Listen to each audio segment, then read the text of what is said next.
پاکستانی پوځیان د شپې لخوا د افغان کډوالو پر کورونو چپې وهي.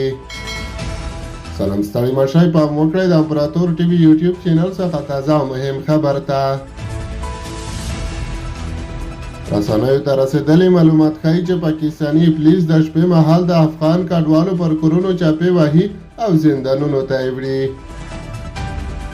د سرچینو د معلوماتو له مخې د پاکستاني پولیسو له لوري ان هغه افغان کډوال هم وړل کیږي چې قانوني اسناد په لاس لري.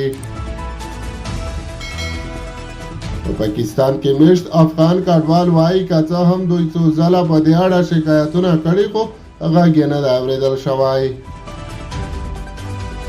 د خیبر په چارسده کې د فرهاد په نوم افغان کډوال رسنیو ته ویلي چې اوس مهال هلته پاکستاني پولیس د دوی په کورونو هره شپه چپې اچوي چې دوی یې له ګڼو ستونزو سره مخ کړي دي.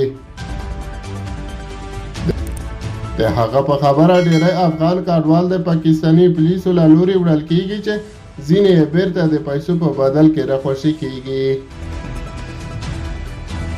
د په داسې حال کې دا چې د پاکستان حکومت د اکتوبر تر وروستیو پورې له دغه هیواد څخه کډوالو ته د وتلو ضرب اجل ټاکلی دی. که څه هم د افغانستان اوسني سرپرست حکومت بیا ټینګار کړی خو د پاکستان حکومت په دې برخه کې لا هم له نرمۍ کار نه دی اخیستی.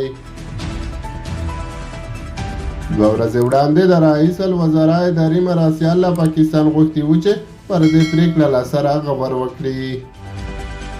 په ورته مهال تېره ورځ ملګرو ملتونو هم ویلي چې د افغان کډوالو په اړه یې له پاکستاني حکومت سره خپلې اندېښنې شریکې کړي دي.